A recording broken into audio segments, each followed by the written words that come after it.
तत्वज्ञानाला सुरुवात केली आहे भगवान श्रीकृष्णाने. आणि दुसरा आणि 18वा अध्याय सगळ्यात मोठे अध्याय आहेत. शेवटचा अध्याय तो 78 श्लोकाचा आहे आणि दुसरा अध्याय तो 72 श्लोकाचा आहे. सुरुवातीला ध्यान यासाठी आपण करतोय की आपली तयारी व्हावी ऐकायची आणि तत्वज्ञान समजण्यासाठी मन संवेदनशील असावं लागतं, एकाग्र असावं लागतं. आणि विखुरलेलं मन एकत्र आल्यानंतर, एकाग्र झाल्यानंतर जो बोध होतो, जो समजतं, ते एका चांगल्या जीवनाकडे घेऊन जावं अशी अपेक्षा. संवेदनशील मन, कारण तत्व हे खूप सूक्ष्म आहे. आपण जेव्हा आणखीन पुढं पुढं पुढं जाऊ तेवढे लक्षात येईल की अवघड असल्यामुळे कदाचित शतरंजच्या दशा वडायला सुरुवात होईल. काय चाललंय पुढं, त्या शब्दाला भेटण्यासाठी आवश्यकता आहे एकाग्रतेची आणि संवेदनशील मनाची. संवेदनशील मनाचा अर्थ असा आहे की शब्दांना ज्या पंच तन्मात्रा आहेत त्या तन्मात्रा मनामध्ये प्रकट समजल्या पाहिजे. उदाहरणार्थ मी मोगरा असं म्हटलं की मोगराला गंधाची तन्मात्रा आहे. मोगरा म्हटलं की तुम्हाला तुमच्या आयुष्यामध्ये जो मोगरा कधी तुम्ही हुंगला असेल त्याचा वास त्या शब्दाबरोबर प्रकट झाला पाहिजे. पावले असं म्हणतात की अमृत कन कोवळे. कारण तत्वज्ञान जे याच्यामध्ये दिलं आहे, जीवनाची अनुभूती जी घ्यायची आहे आपल्याला, याची देही याची डोळा, ती खूप नाजूक आहे, खूप कोमल आहे. मग ती तिथपर्यंत पोहोचण्यासाठी आमचं मन तितकं शांत, तितकं प्रसन्न, तितकं संवेदनशील असणं अपेक्षित आहे. जरा ही 30 मिनिटं अवघड जातात. आपण सुरुवातीपासून बघतो, एकदा सोहम सुरू झालं की मध्ये मध्ये एखादा डोळा उघडून बघायचं, इकडं एखादा डोळा बघायचं, कधी एकदा संपतंय, कधी एकदा संपतंय. कारण मनाला सतत काहीतरी हवं असतं. ते जर नसलं मनाला तर मन अस्वस्थ होतो. तुम्ही आम्ही बघा, प्रत्येकाला, आम्ही सगळेजण आपल्या मनाला काहीतरी हवं असतं. नसलं की आम्ही अस्वस्थ होतो. चौकात तरी जाऊन बसणारच आम्ही. नसलं तर आता मोबाईल नावाचा हत्यार आल्यामुळं तर प्रचंड, आता कशाची आवश्यकता भासत नाही. पंचतन्मात्रा इतकं संवेदनशील मन. जसं की मी म्हटलं हापूसचा आंबा असं म्हटलं की त्याची फोड, म्हटलं की हापूसच्या आंब्याची फोड समोर येणं, त्याचा वास येणं आणि जिभेवर ठेवल्यानंतर जो चावतो आम्ही त्याचा रस येतो, त्या तिन्ही गोष्टीचा अनुभव त्या शब्दाबरोबर हृदयामध्ये प्रकट होण्याची क्रिया सुरू होणं. तुम्ही किती चांगले आहे हा शब्द कानात पडल्याबरोबर आत ज्या गुदगुल्या होतात ते संवेदनशील मन. तुम्ही किती वाईट आहात हे म्हटल्यानंतर आत जे उद्ध्वस्त होत आहे चटकन, ते मन. आईचा स्पर्श म्हटलं की त्या स्पर्शाची अनुभूती येणं, इतकं ते संवेदनशील, इतकं नाजूक, इतकं टिपण्यासाठी सामर्थ्य त्या मनामध्ये येणं अपेक्षित आहे. कारण आपण मगाशीच म्हटलं की तत्व हे खूप सूक्ष्म आहे, खूप पारदर्शक आहे आणि ते समजण्यासाठी खूप शांत, प्रसन्न आणि आनंदी असं मन पाहिजे. दुःखी मन स्वीकारू शकत नाही. दुःखानं बरबटलेलं मन कधीच स्वीकारू शकत नाही. भ्रांतीमध्ये, भ्रमामध्ये असलेलं मन सुद्धा कधी स्वीकारू शकत नाही. आता ज्या अध्यायामध्ये आपण, दुसऱ्या अध्यायामध्ये पहिल्या 11 श्लोकामध्ये अर्जुनाच्या मनाची अवस्था आहे आणि अर्जुन गोंधळलेला, अर्जुन द्वंद्वामध्ये, अर्जुन संभ्रमामध्ये. त्याचं कारण असं आहे की समोर भीष्माचार्य आणि द्रोणाचार्य आहेत, कृपाचार्य आहेत. पण ह्या 11 श्लोकामध्ये म्हणजे 11वा श्लोक सुरू होतोय तत्वज्ञानाला. पहिल्या काही श्लोकामध्ये अर्जुनाची दशा आणि संभ्रमित मन का झालंय त्याच्याविषयी तो सांगतोय. त्याचं कारण असं आहे की तो जन्मापासून त्याच्यावर जे संस्कार झाले त्या संस्कारामध्ये वाढत असताना काही गोष्टी त्याच्या मनावर ठसलेल्या आहेत. उदाहरणार्थ, संस्कार या शब्दाचा अर्थ आहे की मोठ्यांचा आदर आणि लहानांची कदर, याला संस्कार असं म्हणायचं. तो लहानपणापासून ज्या घरामध्ये वावरतो आहे तिथं तो शिकतो आहे की मोठे लोक आले की उठून उभं राहायचं, पूजनीय लोक आले की त्यांच्या पायावर डोकं टेकवायचं. हा जन्मापासून शिकतो आहे, तो समजतो आहे. मोठ्यांच्या विषयी नितांत आदर असला पाहिजे, हा त्याच्यावर संस्कार आहे. आणि आता मात्र त्याच्या मनामध्ये द्वंद्व उभं राहत आहे की मोठे समोर आहेत, लहानपणापासून ज्यांच्या पायावर डोकं टेकवलं, लहानपणापासून ज्यांचा आदर केला, त्याच माणसानं आता ठार मारायचं. म्हणजे इतिहासामध्ये आयुष्याच्या पाठीमागच्या भागामध्ये त्याच्यावर जो संस्कार झालाय त्या संस्कारामध्ये तो असा आहे, तो संभ्रमित झाला. कारण त्याला असं शिकवलंय त्या संस्कारामध्ये की पूजनीय व्यक्तीचा जर अपमान केला, पूजनीय व्यक्तीबद्दल जर कृतज्ञता नसेल, तर माणसाच्या आयुष्यातून 4 गोष्टी जातात. हे आईनं शिकवलंय, कुंती मातेनं शिकवलंय अर्जुनाला की जी व्यक्ती पूजनीय आहे त्याच्या आयुष्यामध्ये, वरिष्ठ आहे, ज्येष्ठ आहे, त्या व्यक्तीचा जर अपमान झाला तर त्या माणसाचं आयुष्य कमी होतं, त्या माणसाची विद्या कमी होते, त्या माणसाचं बल कमी होतं, त्या माणसाचं यश कमी होतं. तुकोबारायाने अभंगामध्ये सांगितले की संतांचा अपमान केला, संतांची निंदा केली, जे समाजाच्या उद्धाराचं काम करत आहेत, जे समाज उभा करण्याचं काम करत आहेत, आणि जे पूजनीय पारदर्शक आहेत, विभूतिमत्व ज्यांना प्राप्त झालं आहे, अशा माणसाचा जर अपमान केला तर त्या माणसाचं आयुष्य कमी होतं, त्या माणसाचं बल कमी होतं, त्या माणसाची विद्या कमी होते, आणि त्या माणसाचं यश त्याच्या आयुष्यातून निघून जातं. असं आहे तर मग समोर द्रोणाचार्य आहेत, समोर कृपाचार्य आहेत, समोर भीष्माचार्य आहेत, पूजनीय आहेत, विभूती आहेत, वंदनीय आहेत, आणि आता त्यांना मारूनच टाकायचं. हे कसं काय शक्य? इतका तो संभ्रमामध्ये पडला. पण या व्यक्तीनं माणूस आयुष्य संपणं, या व्यक्तीनं मारून आयुष्य संपणारच असेल, विद्या संपणारच असेल, बल संपणारच असेल, यश संपणारच असेल, तर जगण्यात काय अर्थ? कारण शेवटी आम्ही सगळेजण जगत असतो ते आयुष्यासाठी. ऋग्वेदाची ऋचा आहे एक, त्या ऋचेमध्ये शेवटच्या ऋचेमध्ये, शेवटून काही पूर्वी ऋचा आहेत, त्या ऋचेमध्ये ऋषींनी जीवनामध्ये कोणत्या गोष्टी असाव्यात त्या गोष्टी मागितल्या. त्याच्यामध्ये आयुष्य ही एक गोष्ट मागितली. श्रद्धा, मेधा, यश, प्रज्ञा, विद्या, बुद्धिम, श्रियम, बलम, आयुष्यम, तेज, आरोग्य. म्हणजे माणसाचं जगणं जर समृद्ध असायचं हवं असेल तर त्याच्या आयुष्यात श्रद्धा पाहिजे, इष्टदेवतेवर पाहिजे, गुरुदेवांच्यावर पाहिजे, ज्या तत्वज्ञानाचा स्वीकार केलाय त्या तत्वज्ञानावर पाहिजे. म्हणजे ज्या ज्या गोष्टी जीवनाला प्रकाशाकडे घेऊन जात आहेत त्या सगळ्या गोष्टीवर नितांत श्रद्धा असायला पाहिजे. मेधा, आपलं त्याच्यावर प्रवचन नाही, पण ह्या मेधा, यश, प्रज्ञा, विद्या, बुद्धिम, श्रियम, बलम, आयुष्यम, तेज, आरोग्य, ह्या सगळ्या गोष्टी जरी असल्या आणि आयुष्य नसेल तर मग त्या जगण्यात अर्थ राहत नाही. अर्जुन म्हणतो जर आयुष्य नसणार आहे, जर या लोकांचा अपमान करून जर मला आयुष्य नसणार आहे, तर मग यांचा अपमान कसा करू, यांना ठार कसं काय मारू? जी विद्या मी शिकलो द्रोणाचार्यांच्याकडून, त्यांचा अपमान केल्यानंतर जर माझ्याकडून जाणार असेल तर त्या विद्येचा काय फायदा? तो असा संभ्रमित आहे. प्रत्येक वेळेला त्याला न्याय घेता येणार, स्वतःच्या आयुष्याचा निवाडा करता येईना झाला. बऱ्याच वेळेला करता येत नाही. मी तुमच्या माझ्या आयुष्यात आजूबाजूला बघितलं, निवाडा यासाठी करता येत नाही की जी वाईट बाजू आहे, जी न्यूइसेन्सची बाजू आहे, जी धोकादायक बाजू आहे, ती नेहमी वरिष्ठ असते, ती नेहमी वर असते.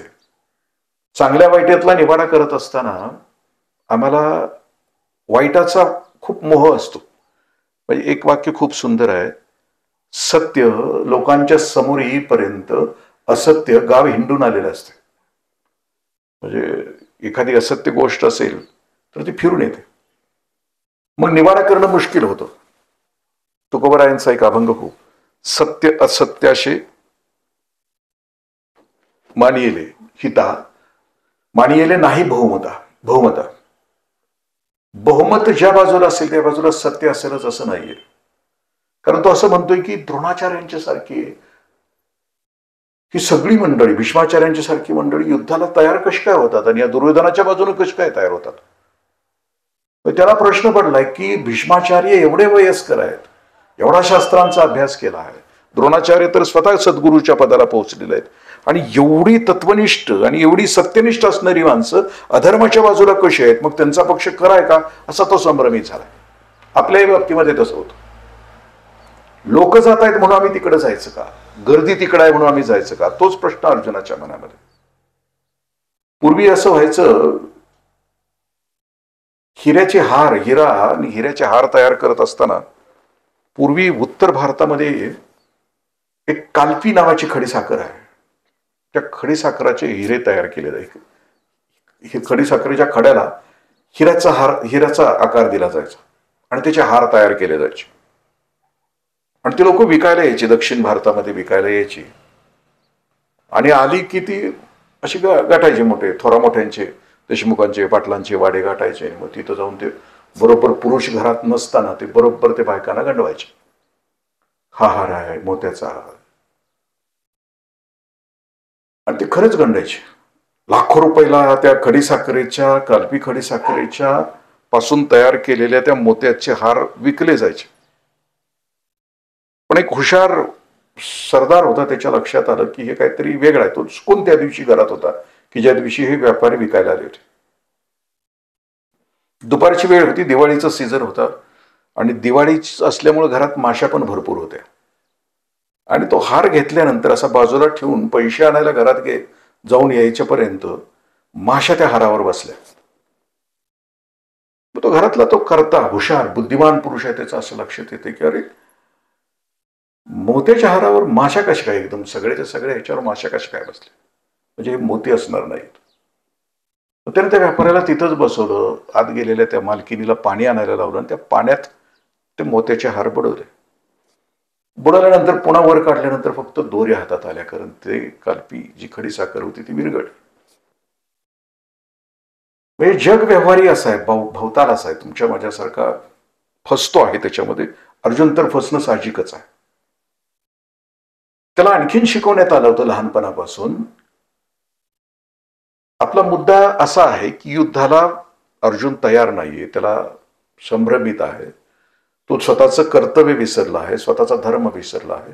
यासाठी आता भगवान श्रीकृष्णांच्या समोर त्यानं लोटांगण घातलं आहे आणि श्रीकृष्णांचं गुरुपद स्वीकारून तो श्रीकृष्णांना वंदन करून सांगतो की तुम्ही आता मला यातून बाहेर काढा. तो संभ्रमित होण्याच्या आणखीन 2-3 गोष्टी आहेत. त्याला लहानपणापासून शिकवण्यात आलंय की दुसऱ्याला संताप येईल असं वागू नये, आणि त्यातल्या त्यात जे पूजनीय आहेत त्यांना संताप येऊ नये असं वागू नये. दुसरी गोष्ट त्याला अशी शिकवणे की दुष्टांच्या घरी जाऊ नये. समोर सगळे दुष्ट आहेत, ज्यांनी युद्ध पुकारले ते दुष्ट आहेत, आणि त्यांच्या घरी हे सगळे गेलेत. आणि तिसरी गोष्ट आहे की अंतरात्म्याला त्रास होईल असं काही करू नये असं सांगितलं. इथं अर्जुनाला त्रास झालाय की ह्या दोघांना मारल्यानंतर त्याला खूप त्रास होणार आहे. तो म्हणतोय की मी संन्यास घेतो, वाटल्यास मी भीक मागतो, पण मी जातो. आता पुढे आणखीन एक गोष्ट आहे. युद्धाला जर सामोरं जायचं आहे, तर कुठल्याही कार्याचा प्रारंभ करायचा असला तर त्याला असं शिकवलंय की 6 गोष्टी कार्याच्या अगोदर बघायच्या आहेत. कुठलीही गोष्ट तुमच्या माझ्या आयुष्यामध्ये सुद्धा एखादं कार्य करायला जायचं असेल तर त्याच्यासाठी 6 गोष्टी बघाव्या लागतात. युद्ध करायचं आहे तर त्याच्यासाठी सुद्धा 6 गोष्टी बघाव्या लागतात. पहिली की वेळ आली आहे का, म्हणजे वेळ आल्याशिवाय कुठलीच गोष्ट होत नाही. आपल्या तुमच्या माझ्या सगळ्यांच्या लक्षात येईल, मागच्या जे सलग हे आता 10वं प्रवचन आहे, 10 प्रवचन आहेत, ते कशी काय येतात कुणास ठाऊक बाबा. आणि बाकीच्यांना ज्याच्यावर वेळेची कृपा होते, ज्या वेळेला. तर माझ्या स्वतःच्या आयुष्यातला प्रसंग मी सांगतो. मी एमपीएससीला 2 अटेम्प्टला बसलो होतो. पहिल्या अटेम्प्टला मी ज्या वेळेला इंटरव्ह्यूला गेलो त्यावेळेला माझा इंटरव्ह्यू पहिल्या दिवशी पहिला होता पुण्यामध्ये, आणि बरोबर त्या दिवशी मुंबईला प्रचंड पाऊस पडला आणि टीम येऊ शकली नाही, आणि पहिल्या दिवशीचे इंटरव्ह्यू कॅन्सल झाले आणि माझा इंटरव्ह्यू शेवटच्या दिवशी शेवटी झाला. त्याचा परिणाम असा झाला की त्या वर्षी जर पहिल्या दिवशी पहिला माझा इंटरव्ह्यू झाला असता आणि नुसते 100 जरी मार्क्स पडले असते तर मी आणखी 3 वर्ष अगोदर क्लास 1 अधिकारी झाला असतो. पण वेळ आली नव्हती. पुन्हा पुढच्या वर्षी मी इंटरव्ह्यूला पोहोचलो. इंटरव्ह्यूला जात असताना 2 ऑगस्ट 1992 माझा खंबाटकीच्या घाटात ऍक्सिडेंट झाला आणि मी स्ट्रेचरवर इंटरव्ह्यूला गेलो आणि मला 140 इंटरव्ह्यूला मार्क्स पडले आणि मी महाराष्ट्रात 14वा. पहिल्या वर्षी इतकी अनुकूल गोष्टी असताना सुद्धा मला वेळ आली नव्हती. दुसऱ्या वर्षी इतक्या प्रतिकूल गोष्टी असताना सुद्धा माझ्या आयुष्यामध्ये ती वेळ आली. म्हणजे वेळेची कृपा झाल्याशिवाय कुठल्याही कार्याला म्हणजे कार्य आमचं यशस्वी होत नाही. तुमच्या माझ्या आयुष्यात बघा ना अशा कित्येक घटना घडल्यात. लग्न ठरवताना सुद्धा बऱ्याच माणसांच्या आयुष्यामध्ये बघा ना कितीतरी घटना. 10 15 पोरी बघितल्या तरी नाही होत आणि एवढ्या बघून सुद्धा कित्येक जणांचं होत नाही. म्हणजे काय वेळेला असं होतं की एकीला बघायला आला, तो नवरा आला, त्याचं लग्नच होत होतं, तो सारखा नवऱ्या बघायचा, पैका बघायचा. आणि मग एक दिवशी तो बघायला आला, ज्या घरात आला त्या घराच्या आईनं बघितलं. मग ती आईनं सांगितलं बाबा ह्याला नाही दाखवायचं, आमची पोरगी नाही दाखवायची. का म्हणले, का नाही दाखवाय? अहो म्हणले, हो मलाच बघायला आला होता म्हणले. म्हणजे बऱ्याच वेळेला असं होत राहतं की उशीर होत राहतो, वेळ आल्याशिवाय होत नाही प्रत्येकाचं. आणि प्रत्येकाच्या वेळेचं गणित वेगवेगळं असतं. वेळेची कृपा झाल्याशिवाय आमच्या आयुष्यामध्ये घटना घडत नाही, येणं होत नाही, समजत नाही, पुढे जाणं होत नाही. पहिली गोष्ट, कार्याचा आरंभ करायचा असला तर वेळ बघावी लागते. पर काय मंडळी तर मुहूर्त काढून वेळेला सगळ्याला सुरुवात करतात. मुहूर्त काढून कुठं बसायचं, कुठल्या दिशेला बसायचं, कसला योग आहे का, कुदोष आहे का, कसला आहे का, हे सगळं बघून जरी सुरुवात केलेली असली तरी ते कार्य यशस्वी होईल असं नाही. कारण जरी ज्योतिषानं सांगितलं तरी वेळेची कृपा असणं अपेक्षित असतं, त्याशिवाय होत नाही. जे गाण्यातल्या गाण्यात हसतायत त्यांच्या लक्षात आलं की त्यांनी ते केलंय सगळं तरीही ते यशापर्यंत पोहोचलेलं नाही. त्याचं कारणच असं आहे की ती वेळ माणसाच्या आयुष्यामध्ये यायला पाहिजे. दुसरी गोष्ट, कार्याला सुरुवात करत असताना मित्र सोबतीला आहेत ते खरंच मित्र आहे का ते तपासावं लागतं. कुठल्याही कार्याला सुरुवात करत असताना अर्जुन आणि कृष्णामध्ये ज्या वेळेला ही घटना घडते, आता युद्धाला प्रारंभ करायचा आहे, तर मित्र कोण आहेत? कट्टर आहेत का? संकटाच्या वेळी सोडून जाणारे आहेत का? फक्त सुखामध्ये बरोबर असणारे आहेत का? दुःखात साथ देणारे आहेत का? मित्र आमच्या आयुष्याचा उद्धार करणारे असतात, ते सन्मित्र असतात, प्रकाशाकडे घेऊन जाणारे असतात. संध्याकाळी विरंगुळ्याकडे घेऊन जाणारे मित्र असतील तर ते मित्र असणार का? नाही असणार. विरंगुळा नावाचं आमच्या मायनीच्या चौकामध्ये एक हॉटेल आहे, त्या हॉटेलमध्ये सर्व मिळतं. तिथं घेऊन जाणारे मित्र असू शकतात का? नाही असू शकत. जो प्रकाशाकडे घेऊन जातो, शेवटपर्यंत साथ देतो, अजिबात सुटत नाही. महाभारतामध्ये कर्णाची आणि दुर्योधनाची मित्रता आहे. महाभारतामध्ये सुदामाची भगवान श्रीकृष्णाची मित्रता आहे.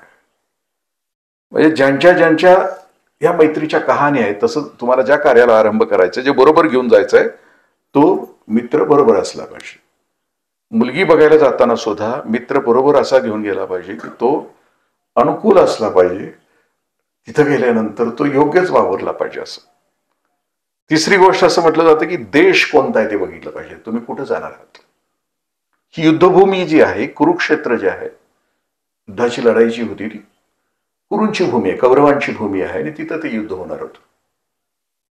बऱ्याच वेळेला परवाची मॅच हारल्यानंतर सगळी व्हॉट्सअप युनिव्हर्सिटी आणि फेसबुक युनिव्हर्सिटी त्याच्यामध्ये असं येत होतं की ही परवाची जी मॅच हारली वर्ल्ड कपची, ती जर मुंबईला किंवा कलकत्त्याला झाली असती तर कदाचित जिंकली असती. मैदान बदललं आणि म्हणून मॅच हारली असं म्हटलं जातं. मैदान कोणतं आहे खूप ते ठरवावं लागतं. त्याचं कारण असं आहे की आजपर्यंतचे वर्ल्ड कपचे शेवट भारतामध्ये जे झाले आहेत ते सगळे कलकत्त्याला आणि मुंबईला झालेले आहेत. कलकत्त्याला आणि मुंबईला सराव आहे तिथं लोकांचा, आणि म्हणून तिथं झालं असतं तर बरं झालं असतं असं व्हॉट्सअप युनिव्हर्सिटीने म्हटलं. पण त्याचा दुसरी बाजू आहे, ते म्हणतात की नाही तिथं झालं ते बरोबर झालं, त्या स्टेडियमचं नाव बदललेलं होतं, ते जगाला माहीत झालं पाहिजे आणि त्याच्यासाठी ते तिथं व्हायला पाहिजे होतं. मैदान कोणतं आहे? शक्यतो शत्रूला संपवायचा असला तर अनुकूल मैदानामध्ये घेऊन म्हणजे त्याला आपल्या जवळ आणून त्याला संपवावं लागतं असं म्हटलं जातं. मैदान चांगलं असावं लागतं, देश कोणता आहे ते ठरवावं लागतं. पुढची गोष्ट ते म्हणतात की आपल्याकडे काय सामग्री आहे ते ठरवावं लागतं. कोण कोण आहे, तुझ्याकडे कोण, आमच्याकडे कोण. 72ची लढाई पाकिस्तानची, 71-72ची लढाई भारतानं जिंकली. पण पाकिस्तानकडे अमेरिकेकडून घेतलेले पॅटर्न रणगाडे होते, सामग्री होती. पण ते रणगाडे चालवायचे कसे हेच पाकिस्तानला माहित नव्हतं, त्यामुळे पाकिस्तान हारला. नुसती सामग्री असून चालत नाही, तर त्या सामग्री चालवणारे तज्ज्ञ असावे लागतात आपल्यासोबत. तसं आपल्या कुठल्याही कार्याला सुरुवात करत असताना किंवा मी आपलं करिअर निवडू बघणाऱ्या विद्यार्थ्यांच्यासाठी एक स्वतःचा एक सॉर्ट अनालिसिस करावा असं म्हणत राहतो. ज्याला आपलं ध्येय ठरवायचं आहे, वैयक्तिक म्हणजे व्यवहारिक जगामध्ये यशस्वी व्हायचं आहे, त्याला एक SWOT नावाचा शब्द आहे. माझ्या व्यक्तिमत्वाचं मी स्वतः निरीक्षण करायचं आणि मी कोणत्या गोष्टीला पात्र आहे ते मी माझं स्वतःचं निरीक्षण करून मी त्या गोष्टीकडे निघून जाणं, त्या गोष्टीचा प्रयत्न करणं, माझं ध्येय ठरवणं अपेक्षित असतं.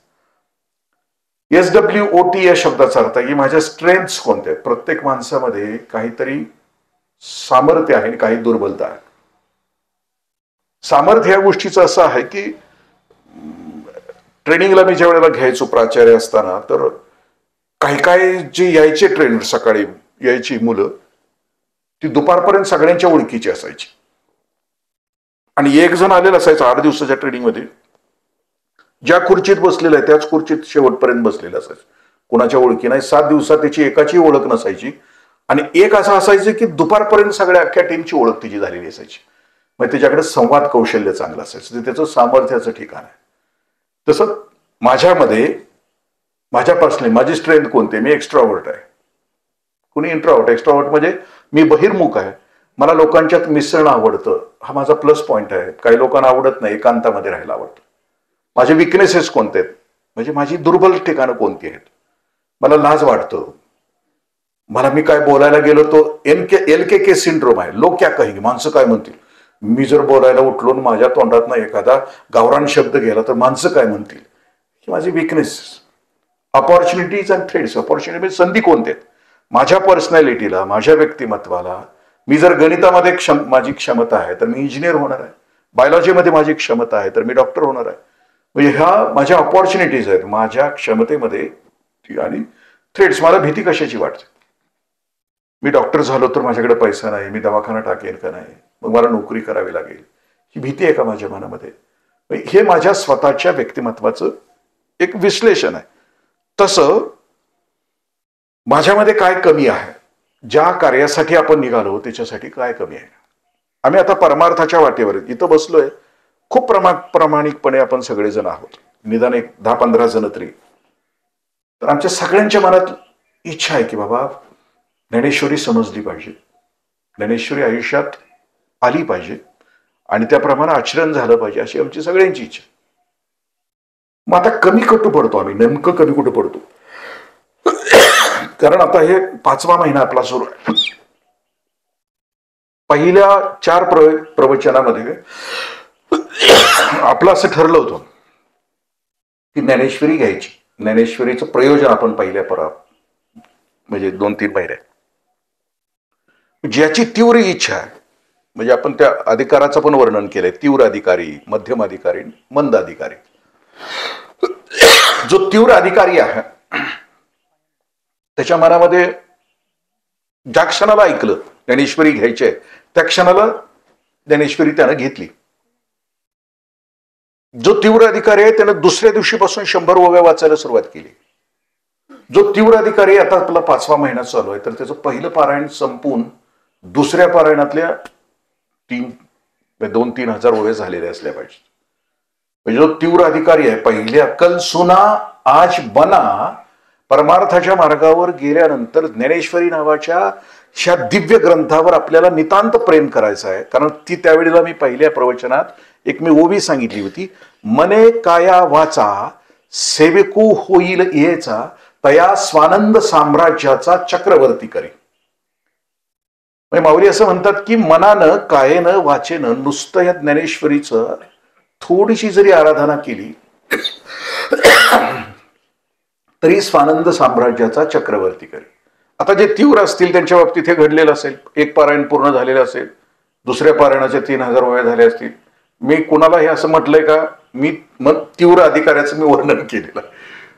मध्यम अधिकारी आहे त्यानं 4 प्रवचनानंतर कदाचित ज्ञानेश्वरी घेतली असेल, जमल तसा हात लावला असेल, जमल तशी ओवी वाचली असेल. आणि जो मंद अधिकारी आहे ती काय जाऊ दे मरू दे, नुसतं 15 दिवसात एकदा ऐकलं तरी बाद झाला असं म्हणून ती येत असेल. हा ज्याच्या त्याच्या अधिकाराचा भाग आहे. कुठल्याही कार्याला जर ज्ञानेश्वरी नावाच्या ग्रंथाचं चिंतन मनन निधिध्यासन करणं हे आपण सगळे साधक म्हणून, माझ्या सहित सगळे साधक म्हणून तीव्रतेनं आपण स्वीकारलं असेल तर आज या क्षणाला घरी जात असताना आपण चिंतन केलं तर आम्ही कुठं कमी पडलो. कारण मी असं म्हटलं की इथं आपण 6 तत्वाचं आता आपण बोलतोय, 6 तत्वांच्या विषयी बोलतोय की कुठल्याही कार्याला यश मिळण्यासाठी 6 गोष्टींची आवश्यकता असते. पहिली गोष्ट मी मगाशी सांगितली की वेळ, वेळेची कृपा. नंबर 2, सोबत मित्र कोण आहेत. म्हणजे आता इथनं गेल्यानंतर आपण कोणामध्ये बसतो त्याच्यावर ते जाऊ दे मरू दे ज्ञानेश्वरी कोणाचं कल्याण झालंय असे जर असतील घरी गेल्यानंतर भेटणारे तर ज्ञानेश्वरीला हात सुद्धा लागला नसेल. तिसरी गोष्ट देश कोणता आहे. आपल्या घरी म्हणजे इथं यायचं 15 दिवसातनं पण घरामध्ये आपल्याला ते करायचं आहे. आपलं आता ठरलं. आता एवढं सांगितल्यानंतर सुद्धा उद्या तुम्ही चालू केली नाही केली प्रश्न येत नाही. मी फक्त कार्य पूर्ण करायचं असलं तर त्याच्यासाठी जी गुणवत्ता लागते त्या गुणवत्तेविषयी आपण बोलतो आहोत. आपल्यात काय कमी आहे.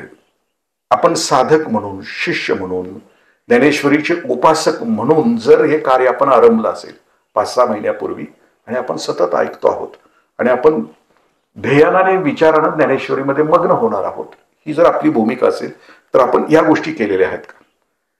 आणि शेवटची जी गोष्ट आहे, कुठलंही कार्य सिद्ध होण्यासाठी 6वं तत्व आहे की माझ्यामध्ये ती शक्ती आहे का. मी ज्ञानेश्वरी नावाच्या ग्रंथाला खूप मनापासून हृदयापासून स्वीकारलंय आणि त्याच्याप्रमाणे सुरुवात करणार आहे तर माझ्यात शक्ती आहे का. शक्ती एकच गोष्ट आहे की जो फोर्स आहे आपण म्हणतो, दिवसभरामध्ये एकदा तरी ज्ञानेश्वरीची आठवण आली का, दिवसभरामध्ये त्या शक्तीने मला एकदा तरी जाग केलं का की अरे बाबा नाही ना आपण काही सुरुवात केलेली नाही. ती शक्ती आहे का असं म्हटलं. आम्ही या गोष्टी झाल्यानंतर, हा संभ्रम संपल्यानंतर, या 3-4 आता गोष्टी आपण बघितल्या त्याच्यामध्ये हे झाल्यानंतर आता अर्जुन लोटांगण घालतो आहे. भगवान श्रीकृष्णाच्या चरणावर लोटांगण घालतो आहे आणि तो म्हणतो की आता नाही भगवंत मला जमत नाही, मी संभ्रमात आहे, मी कन्फ्युज्ड आहे. दुसरी गोष्ट इथं सुरू होते की पहिला अध्याय होऊन गेला, दुसऱ्या अध्यायातले 6-7 श्लोक झाले तरी श्रीकृष्ण एकही शब्द बोलायला तयार नाही, बोललेलाच नाही. आता मात्र बोलतो आहे. माऊली खूप सुंदर सांगतायत, इथं बोलतायत माऊली असं म्हणतायत की आता श्रीकृष्ण बोलतो आहे पण विचारल्याशिवाय सांगत नाही. परमार्थामध्ये सगळ्यात महत्वाची गोष्ट कोणती असेल, मला प्रश्न पडले पाहिजेत, माझ्या मनामध्ये जिज्ञासा निर्माण झाली पाहिजे, माझ्या मनात इच्छा निर्माण झाली पाहिजे की मला या गोष्टीविषयीचं मला ज्ञान हवं आहे, मला त्या मार्गावर चालायचं आहे आणि मला कोणाला तरी विचारायचं आहे. 4थ्या अध्यायामध्ये आम्ही गेलो तर माऊलींच्या खूप सुंदर ओव्या आहेत. ते ज्ञान पैगा बरवे जरी मनी आती आणावे, संताया भजावे सर्वस्वेसी.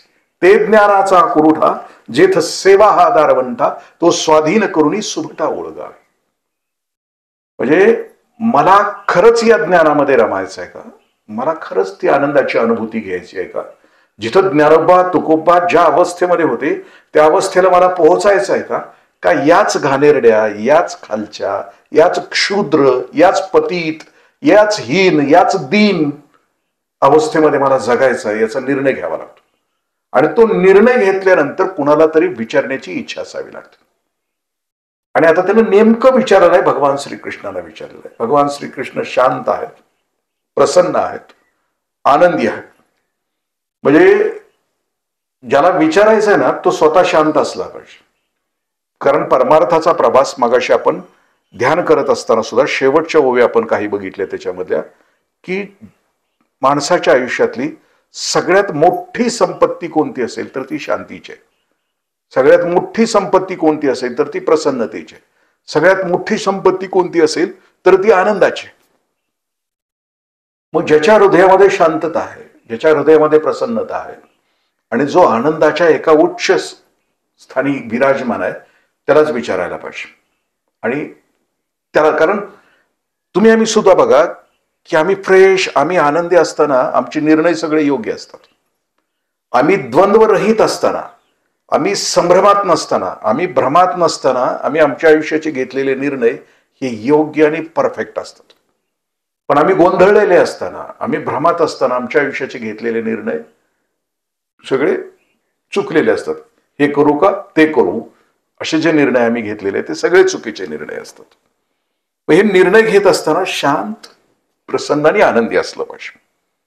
आणि त्या दिवशी आपलं ठरलं की सरळ सहज असलं पाहिजे. ज्याच्याकडे सहजता आहे, एकदम साधेपणा, एकदम भोळेपणा आहे, त्याला तर खूपच मिळून जात. भागवतामध्ये खूप सुंदर कथा आहे नाभाग नावाची. नाभाग हा एक सामान्य घरातला ब्राह्मण कुटुंबातला एक मुलगा आहे.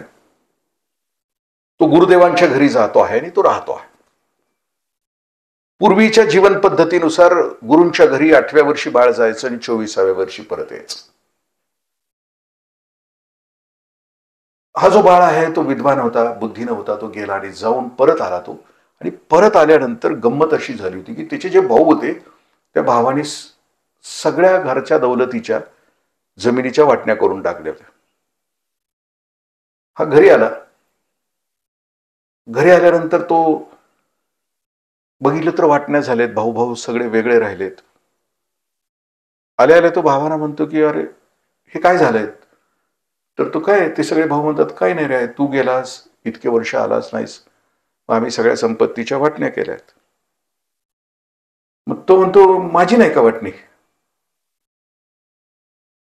तर ते सगळे भाऊ म्हणतात की नाही, तू आता येणारच नाहीस असं आम्हाला वाटलं, त्यामुळं तुला काहीच ठेवलेलं नाही. नावच त्याचं भाग आहे, त्याला भागच नाही, दिलाच नाही. त्यालाही खरं वाटतं, हो मी आता कदाचित तुम्हाला वाटलं असेल, कारण पूर्वीचा काळ होता, मी गेलो गुरुदेवांच्याकडं, कदाचित येऊ शकलो नाही, मी तिथंच राहिलो असं वाटलं असेल सगळ्यांना, म्हणून कदाचित माझं तुम्ही वाटणी ठेवली नसेल. त्याला ते खरं वाटतं बरं. किती साधा असेल, सोपा. म्हणजे आपल्यासारखा नाही लगेच दिवाणी कोर्ट, तहसीलदार, प्रांत, नाही तर नाही. तो म्हणतो नाही.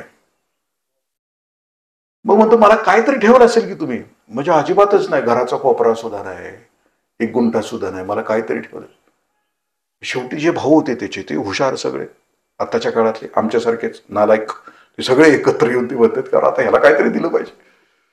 ते म्हणले अरे तुला लय भारी गोष्ट ठेवली आम्ही, खूप मौल्यवान अशी गोष्ट ठेवली तुझ्यासाठी. ते म्हणते काय ठेवले? अरे वडील ठेवले तुझ्यासाठी. आई तर मृत्युमुखी पडलेली आहे, वडील ठेवलेत. तो म्हणतो खरं का? तो म्हणतो खरंच मी भाग्यवान आहे, मला वडिलांची सेवा करायला मिळणार, याच्यासारखं भाग्य कुठलं असणार आहे. किती भोळा असेल बघा ना, किती साधा असेल. त्यानं स्वीकार केला. वडील, वडील भाग्यवान किती आहे? तो म्हणतो हो, तुम्ही किती माझ्यावर प्रेम करता भावानं. तो म्हणतोय तुमच्यासारखा कोण प्रेमळ आहे या जगात, माझ्यासाठी मला वडील दिले तर मला मान्य आहे. म्हणतो तो वडिलांच्याकडे जातो, वडिलांच्या पाया पडतो, म्हणतो बाबा माझ्या वाटणीला तुम्ही आलाय तर मला तुमची सेवा करायची. वडिलांच्या लक्षात येते की बाकीच्यांनी गंडवलं याला. ते दोघ जण बाहेर पडतात घराच्या, तर राहायचं कुठं? बाहेर आल्यानंतर वडील खूप पवित्र आहेत, शुद्ध आहेत. ही तिने बाकीच्या मुलांच्यावर पाहिजे तसा संस्कार नाही झाला. या मुलाला तो असं म्हणतो की बाळा, अरण्यामध्ये यज्ञ सुरू आहे आणि ते यज्ञामध्ये मंत्रोच्चार सुरू असणार आहे. त्या मंत्रोच्चारात ते जे ऋत्विज आहेत, म्हणजे यज्ञ करणारे जे ऋषी आहेत, जे ब्राह्मण आहेत, ते हा मंत्र विसरणार आहेत. मी तुला सांगतो आहे हे मंत्र, तू तिथं जा, विसरल्यानंतर ते मंत्राचा तू उच्चार कर आणि मग तुला काहीतरी तिथे दक्षिणा मिळेल. वडील प्रचंड हुशार आहेत. वडिलांना कल्पना आहे की जो महान यज्ञ सुरू आहे अरण्यामध्ये, त्या अरण्यामध्ये जे ऋत्विज आहेत ते ऋत्विज हे मंत्र विसरणार आहेत आणि ते माझ्या लेकराचे पाठ आहेत. आणि ते पाठ असलेले मंत्र माझा मुलगा तिथं म्हणेल. आणि तो गेला नाभाग. तिथं नाभाग गेल्यानंतर जे सांगितलं होतं तसंच घडलं. ज्या ते ऋत्विज मंत्र विसरले, नाभागानं ते मंत्र म्हटल्यानंतर सगळी सारवासारव झाल्यानंतर, मंत्र संपल्यानंतर सगळ्यांना, त्या ऋत्विजांना खूप छान वाटलं की अरे आपले मंत्र विसरले, याच्या लक्षात राहिले, यज्ञ पूर्ण झाला, यज्ञामध्ये त्रुटी राहिली नाही, म्हणून ते सगळे खुश झाले. ते म्हटले आता काय करायचं, तर तू हे सगळं जे राहिलंय यज्ञातलं साहित्य राहिलंय, शेवटचं राहिलंय, ते तू घेऊन जा. म्हणजे भंडाऱ्यातलं आपलं राहतं ना शेवटचं, असं धान्य बिन्न, मग आपण ते विकतो ना सगळं, म्हणजे राहिलेले तेलाचे डबे, गूळ, जे काय असेल ते विकतो. ते तसं जे त्या यज्ञामध्ये सगळं वापरून जे राहिलेलं आहे त्या सगळ्याची गटोळी तो बांधतो. ते गाठोडं घेऊन निघतो घरी यायला. तू म्हणत नाही बरं का तुम्ही एवढा मोठा महायज्ञ केलाय आणि महायज्ञ खरं तर होणार नव्हता यशस्वी, मी तुम्हाला सांगितल्यामुळे मंत्रामुळे झालाय. तर त्यानं असं मांडवली घातली नाही, बाबा तुम्हाला आता या यज्ञाचा एवढा फायदा होणार आहे तर तुम्ही मला एवढं दिलं पाहिजे, मी तुम्हाला एवढं दिलंय तर तुम्ही मला एवढं दिलं पाहिजे. आमचं काय आहे का नाही का, आता आपल्याकडे प्रवृत्ती आहे ना भीक मागणाऱ्यांची, क्लास 1 क्लास 2 जरी असले तरी आमचं काय आहे का नाही नावाची काय, म्हणजे तुमच्या एवढा मेहनताना, त्याला दुसरं एक गोंडस नाव दिलं जातं की मेहनताना नावाचं, आमच्या मेहनताण्याचं काय आहे का नाही, देणार आहे का नाही. तो तसा नाही म्हणत, खूप साधा, खूप सोपा आहे. तो येतो, गाठोडं घेऊन येतो, दोघांनी गावाच्या बाहेरची झोपडी बांधली आई वडिलांच्या साठी, तिथं येतो तर त्याच्या दाराशी एक काळा भिल्ल असा भिल्ल उभा आहे.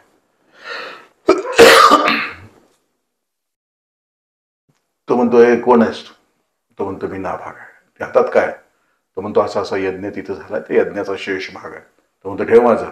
तो ठेव घेतो, ते माझा आहे म्हणतो. तो म्हणतो नाही हो, मी तिथं यंत्र ते मंत्र विसरले होते, ते मी म्हटले, यज्ञ पूर्ण झाला आणि म्हणून त्यांनी शेष राहिलेला भाग मला दिलेला आहे, उरलेला भाग मला दिला. तो काळ पुरुष असं म्हणतो नाही ना ते माझं आहे. कसं काय तुमचं असेल?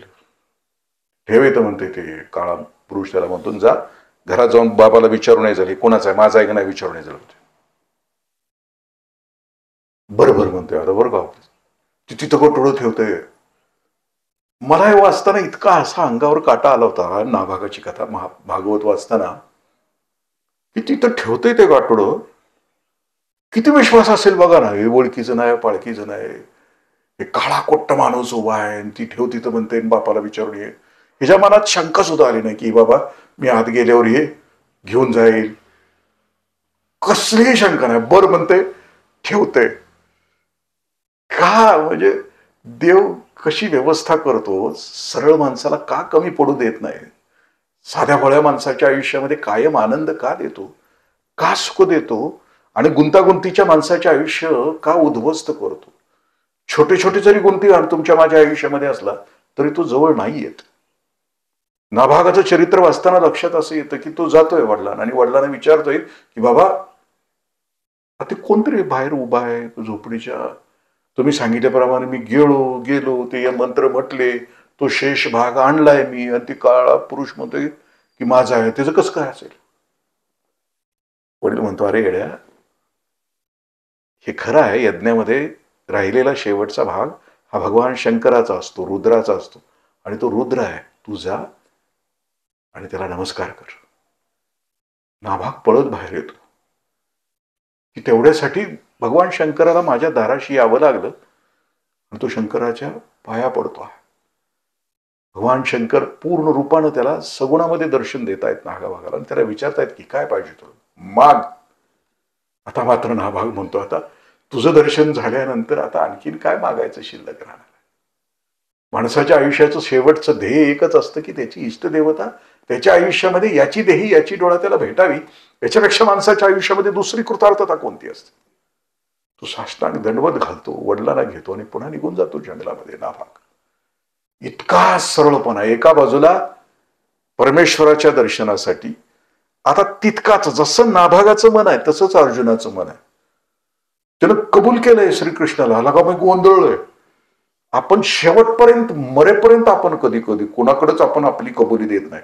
आम्ही बेकार आहे, मी वाईट आहे, मी असा आहे, मी तसा आहे. आयुष्यभरात आपण आपलं मन जसे आहोत तसे कोणालाच उघडं करून सांगत नाही. हा मात्र अर्जुन आता सांगतोय की भगवंता मी आता झालोय, आता मला मार्गदर्शनाला सुरुवात कर असं म्हणतात. खरं तर गुरु काय करतात, आता महत्वाची गोष्ट आहे. गोंधळलेल्या मनामध्ये गुरुचं काम कोणतं असतं. आणखीन एक कथा मी आपल्याला सांगतो की गुरु नेमका काय करतो माणसाच्या आयुष्यामध्ये. एक गुहा आहे, त्या गुहेमध्ये आमच्यासारखी माणसं आहेत, जड, मूड. मूड या शब्दाचा अर्थ असा आहे की तिथं राहणारी सगळी माणसं आहेत ती सरपटत राहतात. त्या गुहेमध्ये प्रचंड अंधार आहे. खायला दुसरं काहीच नाही. कुठून बाहेरून ओढून किंवा आत येणारे सरपटणारे प्राणी आहेत त्याची शिकार करून खाल्लं जाते. अशी ती वस्ती आहे त्या गुहेतली. त्यातला एक बंडखोर आहे आणि तो बंडखोर असा येतो आहे आणि तो म्हणतो अरे चला आपण बाहेरचं एक जग बघूया. त्याच्या मनामध्ये वेगळी गोष्ट आहे, कारण त्याच्या आयुष्याची त्याची प्रकृती त्या सगळ्यांच्या पेक्षा वेगळी आहे. तो उंचीवर आहे. त्याच्या लक्षात आलं की आम्ही सगळे मूड आहोत, आम्ही सगळे सरपटणारे आहोत जीव, आम्ही सगळे हीन दिन जगतो आहे, पण याच्यापेक्षा वेगळं आयुष्य असलं पाहिजे म्हणून तो प्रत्येकाला म्हणतो आहे की चला. तो बंडखोर आहे. मग त्यातल्या तो एक तयार होतो त्यातला. मग त्या एकाला तो घेऊन जातो जो प्रकाशमान आहे, जो गुरुपदाला पोहोचलेला आहे. त्यांच्यातलाच एक जो दिव्यत्वाला पोहोचला आहे त्यातल्या एकाला घेऊन जातो त्या गुहेतनं. गुहेतला रस्ता पार करत करत करत करत कधी चिखलामध्ये, कधी उंचावर, कधी कड्यावरून कसरून, कधी घसरून ती गुहा पार करत करत करत दोघं गुहेच्या बाहेर येतात. आणि श्रावणाचा महिना सुरू असतो आणि बाहेर अत्यंत प्रसन्न वातावरण. आणि तो निसर्ग तो बघत आहे दोघ जण. तुषार कधीच त्याच्याबरोबर जो पहिला आलाय, जो जागा झालेला पहिला आलाय, त्याच्या लक्षात येतं की अरे हे सगळं विलक्षण आहे. निसर्ग कधीच बघितलेला नाही. ते तुषाराचा स्पर्श कधी झाला नाही. तो सूर्यप्रकाश, ती हिरवळ, तो खूप आनंदित होतो.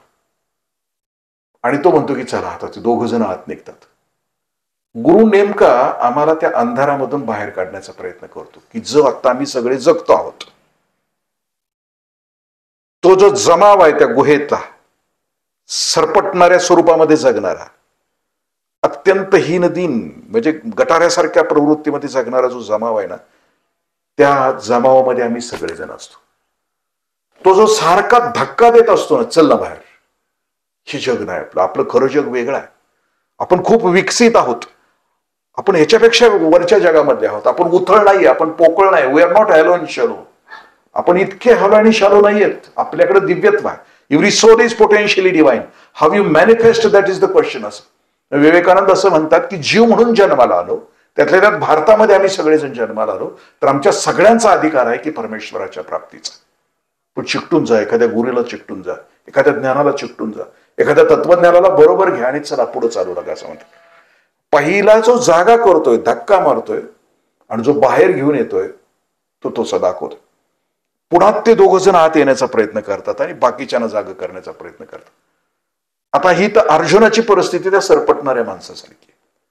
त्याला आता प्रकाश हवा आहे, त्याला आता ज्ञान हवा आहे आणि त्यासाठी तो प्रवास सुरू करतोय आणि भगवान श्रीकृष्णाला म्हणतोय की चल भगवंता मला आता सांग.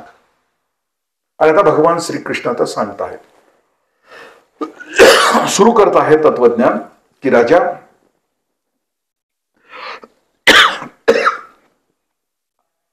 की तुला जो आता संभ्रम झाला आहे, तुला असं वाटतं आहे की तू त्या दोघांना मारतो आहेस आणि तू मारणार आहेस, तुला जे वाटतं आहे हे सगळं खोटं आहे, तू भ्रमात आहेस. आणि तो असं म्हणतो की ज्याला असं वाटतं तो ते सगळे अज्ञानामध्ये जगतायत. म्हणजे तू करतो आहे, तुझ्याकडून हे झालं आहे. दुसरा अध्याय सगळ्यात महत्वाचा कोणता आहे की आम्हा सगळ्यांना वाटतं आहे की हे मी करतो आहे, हे तुमची माझी करण्याची ताकद आणि क्षमता नाही, तर आम्हाला साधन बनून आमच्या प्रारब्धानुसार आमच्याकडून कोणीतरी करवून घेतो आहे, हे सत्य आहे. दुसरा अध्याय हा सांगितल्यानंतर इथंच खरं तर भ्रम नाहीसा होतो. कारण एक वाक्य खूप सुंदर आहे भगवान श्रीकृष्णाचं. तुला युद्ध करायचं नसलं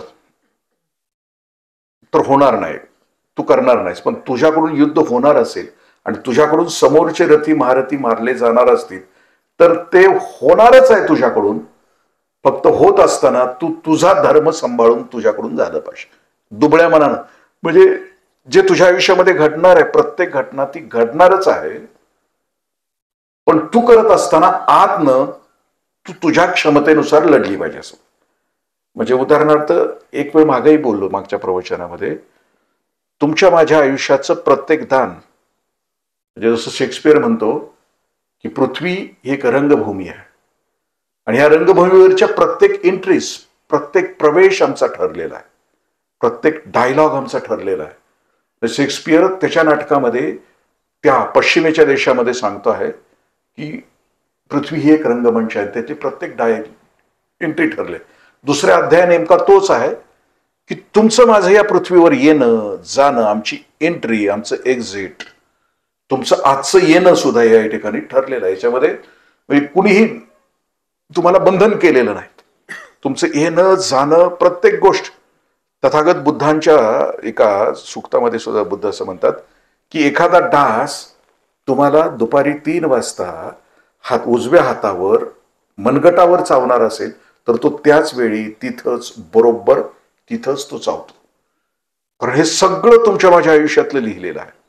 तुम्ही बघा ना, कित्येक घटना आम्ही प्रपोज करतो, त्याला आणखीन एक वाक्य खूप, man proposes and God disposes. मनुष्य ठरवतो तुमच्या म्हणजे आम्ही ठरवतो की आज कसं जगायचं आहे, पण आम्ही जगू शकत नाही तसं. संध्याकाळी मी 9 वाजता झोपणार आहे असं मी ठरवलं तर ते शक्य होत नाही. मॅन प्रपोज केलं तर ते शक्य होत नाही.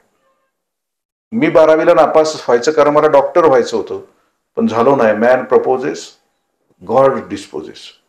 तुम्ही आम्ही सुद्धा जर इतिहासात पाठीमागे गेलो तर इतक्या गोष्टी आपण ठरवलेल्या आहेत तुमच्या माझ्या आयुष्यामध्ये, पण त्या कधीच तशा घडलेल्या नाहीत.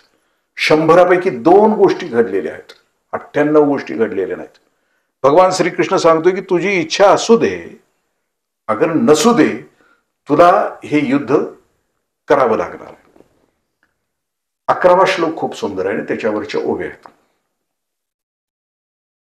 जो ज्ञानी माणूस असतो तो सुखानं उठत नाही, मातत नाही आणि दुःखानं शबल होत नाही आणि तो कुठल्याही गोष्टीचा शोक आयुष्यभर करत नाही. तो खूप शांततेत आयुष्य जगतो. हे जरा तत्व आता सुरू झाले तत्वज्ञान. म्हणजे 11व्या श्लोकाला सुखी संतोषा न यावे, दुःखी विषादा न मानावे, लाभ अलाभ न मानावे मनामाशी.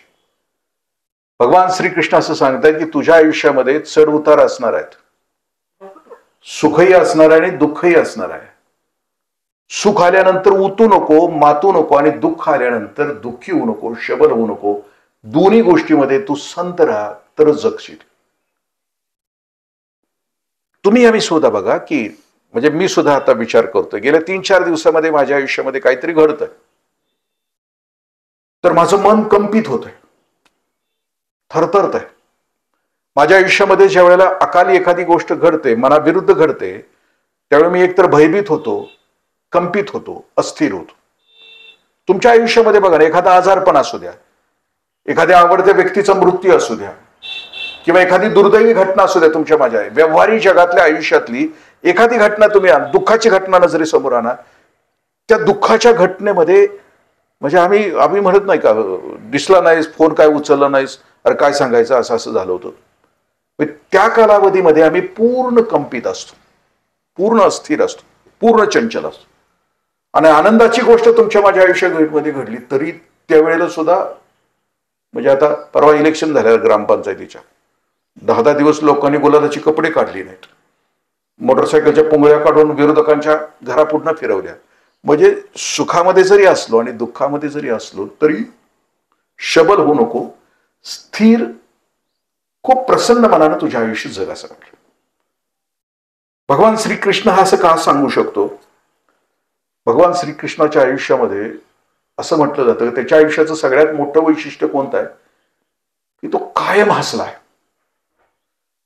म्हणजे त्याचा पराभव झाला तरी हसलाय, त्याला शिव्या दिल्या तरी हसलाय, जी जी संकट त्याच्यावर आली त्या प्रत्येक संकटामध्ये तो हसलाय. एक तर प्रसंग आपल्याला माहिती आहे की महाभारत संपल्यानंतर तो गांधारीच्या समोर जात आहे. गांधारी आई आहे आणि गांधारीची 100 लेकरं महायुद्धामध्ये मारली आहेत, संपली आहेत सगळी. तिच्या पोटी जन्माला आलेली सगळी लेकरं संपलेली आहेत. आणि तो गांधारीच्या समोर उभा राहतो आहे आणि गांधारी त्याला शाप देते आहे.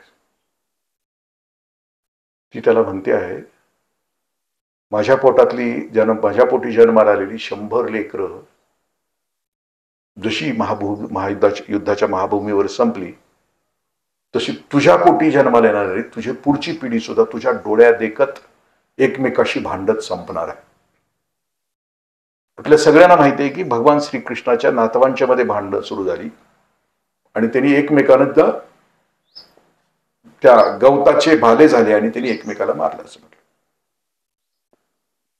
ज्या वेळेला ती शाप देते आहे गांधारी की तू माझ्या पोटी आलेली जशी संतती संपवली तशी तुझी सुद्धा भविष्यातली पिढी संपणार आहे, हे शाप दिल्यानंतर सुद्धा भगवान श्रीकृष्ण हसतोय.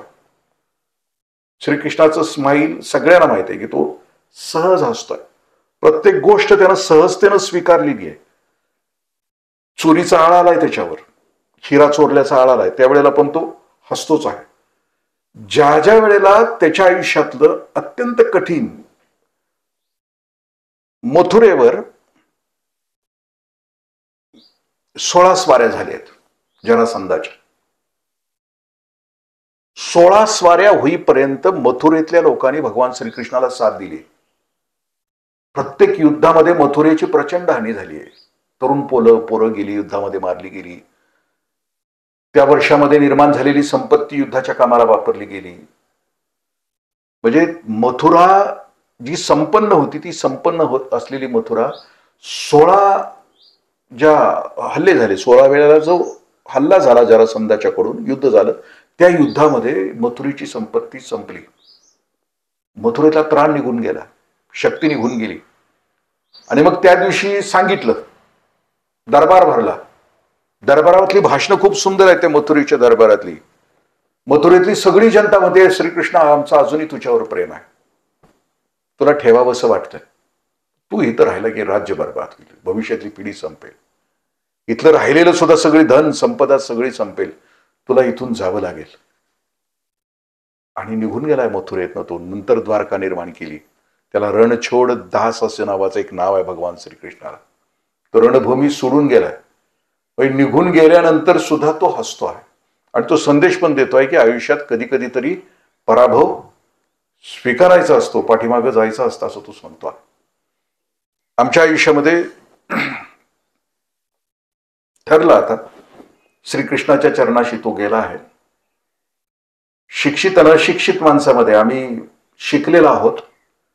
शिकलेला असून सुद्धा ज्या विद्येला मोल द्यायचा आमच्या आयुष्यामध्ये, आता तत्वज्ञान जर सुरू झालं आहे, ज्या ज्ञानाचा स्वीकार करायचा आहे त्या ज्ञानाला आमच्या आयुष्यामध्ये केवढं स्थान असलं पाहिजे, गुरुला आणि गुरुच्या ज्ञानाला कोणतं स्थान असलं पाहिजे, याच्याविषयीचा एक खूप सुंदर दृष्टांत आहे. शेवटचा दृष्टांत सांगून संपवतो. तथागत बुद्धांना बुद्धत्व प्राप्त झाल्यानंतर 45 वर्ष जवळजवळ तथागत बुद्ध बिहारमध्ये संचार करायचे. चातुर्मासामध्ये एखाद्या ठिकाणी तो वर्षावास असायचा आणि त्या 4 महिन्यामध्ये ते एखाद्या गावात राहायचे आणि रोज संध्याकाळी प्रवचन असायचे. आणि त्या प्रवचनामधून अनेकांना विपश्यना नावाची विद्या, जी साधना आहे, ती साधना दिली जायची. त्याच्यातून तो मुक्त व्हायचा. तथागत बुद्धांनी दिलेली साधना खूप सुंदर आहे की ती ध्यान योग आहे. आपण सोहम वर बोलतो आहे, पण तथागत बुद्ध बोलतायत की वेदना वेदनानुपश्यी विहरती, काया कायानुपश्यी विहरती, चित्ता चित्तानुपश्यी विहरती. तथागत बुद्ध बुद्धियोगावर बोलत आहेत. तेही तेच सांगतायत की सगळं अनित्य आहे, सगळं इम्परमनंट आहे. आणि ते वर्षावास करायचे. वर्षावासात प्रवचन करायचे. प्रवचन करत असताना गंमत अशी आहे, तथागत बुद्ध प्रवचन संपले की लोकांना त्यांच्या जवळची संपत्ती मागायची, आणि संपत्ती मागितली की ती घ्यायची जवळ, आणि घेतल्यानंतर श्रोत्यांच्या पैकी विचारायचे की इथं सगळ्यात गरीब कोण आहे. मग तो गरीब त्यातला एखादा उठायचा आणि मग ती संपत्ती सगळी त्याला देऊन टाकायची, त्या दिवशीच्या प्रवचनातली संपत्ती. पण एका वर्षीच्या वर्षावासामध्ये तिथल्या सावकारानं ठरवलं की हे जे रोज आहे आजचं धन मी घ्यायचं, म्हणून ते गावातल्या सगळ्यांना दम देते की गरीब कोण आहे म्हटलं की मी उठणार आहे, कोणी उठायचं नाही. दमबाजी दिल्यामुळं मग त्या दिवशी ते उठतंय, जो दमबाजी केलेला आहे तो उठतोय. दिल्यानंतर पुन्हा तथागतांना सांगण्यात येतं की अरे गुरुदेव काय केलं तुम्ही, चुकीच्या माणसाला दान दिलं. एका ठिकाणी असं लिहिलंय की पुन्हा तथागत पुन्हा 2 महिने स्थिर राहिले, पुन्हा शांत राहिले. 2 महिने प्रवचनं त्यांनी दिली नाहीत, 2 महिन्यानंतर प्रचंड साधना केली. ते असं म्हणतायत की मी सांगत असताना, प्रवचन होत असताना प्रवचनाचा प्रभाव न होता एखादा माणूस जर खोटं बोलत असेल तर माझ्यामध्ये त्रुटी आहे, आणि म्हणून ते प्रवचन बंद करत आहेत. आता आपण करायचं का? त्यांनी 2 महिने बंद केले आणि पुन्हा समय. त्यांचं म्हणणं आहे की ज्या अर्थी प्रवचनामध्ये उच्च विचाराची इतकी नांदी होत असताना, सकारात्मक व्हायब्रेशन्स तरंग उठत असताना, की ज्या व्हायब्रेशनमध्ये सगळ्यांना आनंद होत असताना सुद्धा एखाद्या माणसाच्या मनामध्ये लोभ कसं काय निर्माण होऊ शकतो, इतकं खाली काय असं काय घसरू शकतो. तथागतांचा वर्षावास तिथं होता, आणि त्या गावातला एक गरीब झोपडीतला मुलगा होता. तो दिवसभर कष्ट करायचा, पण त्याच्या बाहेर एक असं तळ होतं छोटंसं, आणि त्या तळ्यामध्ये त्या दिवशी कमळ उमललं होतं. तो कमळ घेऊन बघितल्यानंतर तो कमळ घेतला, म्हटला आज विकूया, 2-3 दिवस निदान श्रम तरी वाचतील, म्हणून तो विकण्यासाठी रस्त्यावर आला. आल्यावर गावातून एक सावकार निघाला होता. त्यानं ते फुल बघितल्या तो सावकार म्हटला मला ते किती किंमत. तो म्हणतो तुम्ही किती. तो म्हणतो 1000. तेवढ्यात राजा तिथे येतो. राजा म्हणतो किती. त्या फुलाचा लिलाव व्हायला सुरू होते, दोघांच्या मध्ये कॉम्पिटिशन सुरू होते. तो म्हणतो 10,000, 15,000. किंमत खूप वाढते. त्या फुलाची किंमत, कमळाच्या फुलाची किंमत खूप दिसायला सुंदर आहे, त्या दिवशीच उमललेला आहे, इतकं छान फुल आहे. त्या दोघांच्या मध्ये ते फुल घेण्यासाठी स्पर्धा सुरू होते. मग ती शेवटी ती विचारते त्याला हे फुल तुम्हाला कशाला पाहिजे, एवढी किंमत तुमच्या दोघांच्यात कळवण लागली तर ही कशासाठी आहे तुम्हाला, कशासाठी हवं आहे तुम्हाला. त्यावेळी ते राजा असं म्हणतो की बुद्ध आलेत, गुरुदेव आलेत, आणि मला गुरुदेवांच्या पायावर ठेवायचं. तो दोघांनाही विकत नाही. आता हेच जातंय पुढे एकटं, गुरुदेवांच्या पायावर अर्पण करतंय. गुरुदेव त्याला म्हणतात अरे वेडा आहे का, राजाला विकलं असतं 10 लाख रुपये तुला मिळाले असते, आयुष्याचं दारिद्र्य संपलं असतं. त्यानं दिलेलं उत्तर आहे दारिद्र्य संपलं असतं गुरुदेव, पण तुमचं दर्शन झालं नसतं. 10 लाखात माझं व्यावहारिक दारिद्र्य संपलं असतं, पण आयुष्यभर दरिद्री म्हणून मी जगलो असतो. शिकलेला माणूस असतो तर त्यानं ते फूल नक्की घेतलं असतं. तुम्ही आम्ही शिकलेला आहोत ना, 10 लाख आयुष्याचं दारिद्र्य. रेमंड कंपनीचा मालक आहे. रेमंड 6 किलोमीटरची फॅक्टरी आहे. त्यानं लेख लिहिलाय 78व्या वर्षी, एकुलते एका कार्ट्यानं घरातनं बाहेर हाकललंय. आता त्याचं पोराला सुद्धा त्याची बायको आता घटस्फोट देते. श्रंखला सुरू आहे कर्माची त्या घरामध्ये, जे सुरू होतंय ना ते सुरू आहे. मी जी आता कहाणी आपल्याला सांगितली की त्या गरीब लेकराला कमळाचं फूल कुणाला अर्पण करायचं हे जे त्याच्या मेंदूतली श्रीमंती आहे, ती श्रीमंती ज्याला कळाली त्याला जीवनाचा अर्थ कळाला. धनासाठी जीवन नाही, कारण धन मान सन्मान हे खूप क्षुद्र गोष्टी आहेत, ते क्षणिक आहेत, आत्ता संपणार आहेत. पण जे परमेश्वराच्या प्राप्तीकडे घेऊन जाणार आहे ते अंतिम आहे. हे ज्याला कळालं त्याला कळालं, जीवन कळालं, जीवन त्याला कळालं. फुल कुणाला द्यावं? मी चंदवाना येत नाहीत मधून अजून, तर त्यांना मी सांगत असतो की जेवण करायचं असेल आणि 100 कामं असतील तर 100 कामं बाजूला ठेवा, पण जेवण करा. आंघोळ करायची असेल तर 1000 कामं बाजूला ठेवा आणि आंघोळ करा. सत्संगाला जायचं असेल तर 1,00,000 कामं बाजूला ठेवा, आपण सत्संगाला चला. त्याचं कारणच असं आहे की ह्या लेकराला जे कळलं, गरीब लेकराला ज्याला कळालं की आयुष्यातलं नेमकं दारिद्र्य कोणतं दूर करायचं आहे, हे ज्याला कळालं त्याला ज्ञानेश्वरी कळाली, त्याचा मार्ग कळाला. कारण श्रीकृष्ण आता अर्जुनाला मार्गदर्शन करायला सुरुवात करणार आहे. आणि गंमत त्याच्यातली अशी आहे की श्रीकृष्ण सुद्धा कुणाला मार्गदर्शन करतो, कुणाची निवड करतो. कोळी आहे, कोळी तो समुद्राला जातो, जाळं टाकतो. कोळ्यांच्या विषयीचे 2 दृष्टांत आहेत. कोळ्याचं जाळं पडलं की मासे अडकतात. ते मासे वैतागतात आणि एक दिवशी त्यांच्या गुरुदेवांच्याकडे जातात. माशांचं गुरुदेव त्यांच्याकडे जातात. म्हणजे अहो गुरुदेव काय करायचं, ते कोळी टाकतंय, मासं टाकतंय आणि जाळं टाकतंय, आम्ही वाचणार कसे? मग त्यांचा गुरुदेव म्हणते ते त्या कोळ्यानं जाळं टाकल्यानंतर सप्प दिशे आवाज आला का नाही की त्यावेळी त्याच्या पायात जायचं, कारण पायाजवळ जाळं चालत नाही. तसं भगवंताचं एक जाळं आहे, ते तुमच्या माझ्यावर सापदिशी पडतं रोज. कधी सत्तेचं जाळं, कधी संपत्तीचं जाळं, कधी पदाचं जाळं, कधी प्रतिष्ठेचं, कधी मानाचं, कधी सौंदर्याचं. त्या जाळ्याचा आवाज कानात आला की चटकन हरिमुखे म्हणा, हरिमुखे म्हणा, हरिमुखे म्हणा, हरिमुखे म्हणा. फक्त जाळ्याचा कानात आवाज येणे इतकी संवेदनशीलता माणसाच्या आयुष्यात असली की कुठं गेल्यानंतर ते जाळं काम करू शकत नाही. फक्त त्याच्या चरणाजवळ, भगवंताच्या चरणाजवळ कुठलंच मायेचं जाळं काम करत नाही. फक्त तो जाळ्याचा टाकणारा तोच आहे, पण त्याच्यामध्ये त्याला व्यवस्था केली की आवाज येण्याची व्यवस्था केली. तो आवाज आला की चटकन निघून जायचं असतं. पण आम्ही नाही ना, आम्हाला त्या सरपटणाऱ्या स्थितीमध्येच जगायचं, आम्हाला त्या अंधारामध्येच जगायचं, आम्हाला त्या दुर्गंधीमध्येच जगायचं. आम्हाला जर अंधारात, दुर्गंधीत, जर सरपटणाऱ्या स्थितीत जगायचं नसेल तर मग पुढं. मग कोळ्याचं गंमत अशी आहे की कोळी मासे गोळा केले की सगळेच मासे घेत नाही, ते बाहेर ती निवडता येत असं वजनानं कुठलं तयार झालंय, आणि जे तयार नाही झालं ना त्याला फेकून देते ते माघारी समुद्रात. कोळ्याची गंमत अशी आहे की त्या जाळ्यामध्ये अडकलेले जेवढे आहेत त्याच्यातलं ते निवडतंय, निवडलेलं मात्र आपल्याकडे बरोबर घेऊन जाते. निवडणारा भगवान श्रीकृष्ण आहे.